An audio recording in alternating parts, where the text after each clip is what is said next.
Hello and welcome back to another video. Today's video is going to be a little bit different from normal as we're going to be attempting to fix my mate's old VW Polo. Let me give you a bit of context to this video. Me and my mate have very little or very limited knowledge in engineering or mechanics or anything like that. The aim is to replace the alternator without having to go to a mechanic. Let's see if we can do it.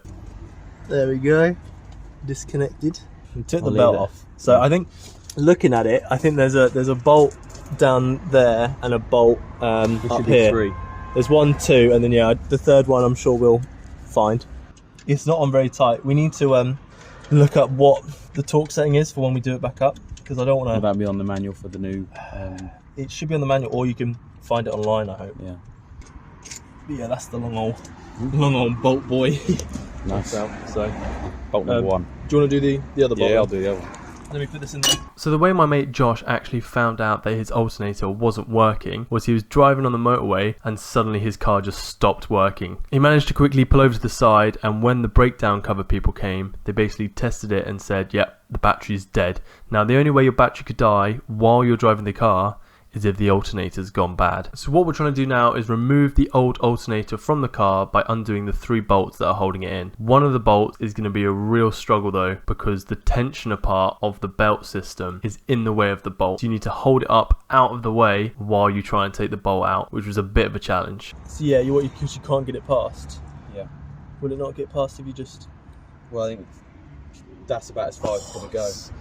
It's so close to having enough room. But which way can you... Are you going the right way? yeah, well, I only go one way, I think. Oh, okay. I might loosen that off so it's not... I'll tighten it back up. It only needs like a tiny amount of room. Alright. Can you undo it now? Yeah, I think I can do it literally with the fingers. We're getting it. Is it hard to hold? No, it's not hard, but it's fucking dangerous if I let it go. It's stuck. It's not fully... It can't go any further. Go, keep going. Okay, I'm going in. Quick. I'm going. I gotta pull it. Hold on. There we go, it's out. We did it. It's a bit greasy.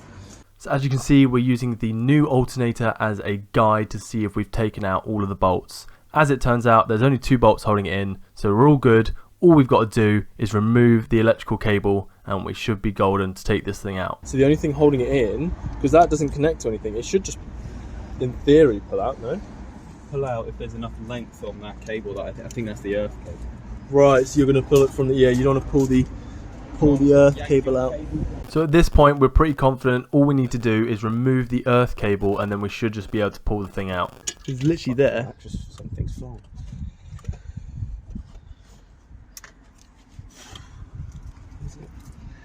Oh, come on, it's nearly there. Oh, it's coming. It's like giving birth. There we go. It's out. The challenge now is to get the new one back in. Right, there's the new one. I have no idea. Which way around is it? That way? That, like that, because that's where the clip was. Oh, I've really got like wiggle it down. You're going to have to move this out of the way slightly. But... Guys, like Tetris, isn't it? So once I just about managed to snake this thing back into the position it was meant to be in, there was no actual way to hold it where it should be. So there was only really one solution that we could do to solve this. I wonder if it's worth putting like 1 bolt in so it stays in place. Stays in place, just slotting it in. Try the one that's not in the tensioner. So now, following the steps in the reverse order, we attached the wire back onto the back of it along with the cable. It was then time to put the bolts back in place. Now, when I tell you that this was an absolute nightmare, it truly was. I don't know if we did it the right way. Well, you'll see. It's alright. Okay, so to give you a bit of context, the 2 idiots on screen, one of them's trying to hold up the tensioner with a tiny little spanner, while the other one tries to thread the bolt in. This was just a complete and utter recipe for disaster. I'll let you watch. I can't use this side. Yeah. Oh, it's such a slow process. I can't lie, it probably would have been a bit easier if I was a bit more proficient with a spanner, but I'm not. I'm an idiot. So I tried my best. I'm now going to put a time lapse so that you can see all of the struggles in a bit of a faster motion.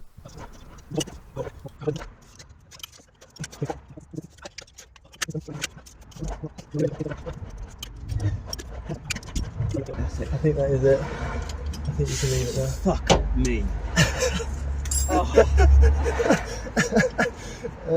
I wonder if it would have been easier just to take it off. Yeah, probably. I just didn't want to take off more things that needed to be taken off.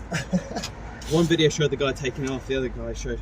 Yeah, but he was some crazy Scottish guy. I'll tell you what though, this definitely gave me and my friend an appreciation for what the Scottish guy did on the YouTube video, where he literally did it by himself, held it up with one hand, and with the other hand took the bolt out and put it back in. Yep, definitely not that skilled yet. Fucking hold it. To be fair, he did have the electric. He just held that up with one hand. Oh fuck it! I'm about to cramp up. My bicep. My right hamstring and my left bicep is about to fucking die. What else do you go to the gym for other than to fix your car? I don't want to do it too much. Yep, that's good. Fuck. With the alternator back into the car, only thing left to do was attach the belt, and I guess at this point turn the engine on and hope things just don't blow up in our face. So the battery's reconnected. You're going to test the user voltmeter. The only way to test if the alternator is now working is getting a baseline reading of the battery. It should run about 12 volts, and then if the alternator is working, it should go up to 14 volts. That is the way we know if we did a good job or not. I'm scared to stand in front of it, but I'm gonna trust our work. Oh, what? Does that not sound a bit funny to you?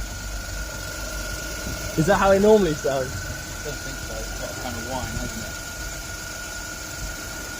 it? Yeah, it's just, I'm just concerned that make sure the belt's all good.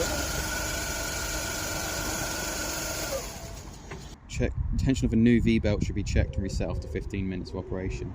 Check charging system light or gauge system. Let engine idle for 10 minutes to allow voltage to stabilise. It is the belt making the sound. You can hear it, you come here, you can hear it. Yeah. So the voltmeter reads that the new alternator is working. However, there is this new high-pitched sound which we have no idea what it is. If you have any idea in the comments, please let me know. Otherwise, we're just going to have to take it to a garage and hopefully they will get it sorted. So, to answer the question of this video, can two idiots change an alternator? The answer is sort of. Well, that's it for this video. If you did enjoy it, please think about subscribing. I am only a small YouTuber, so every little does make a big difference. That's it for this video. I'll catch you in the next one.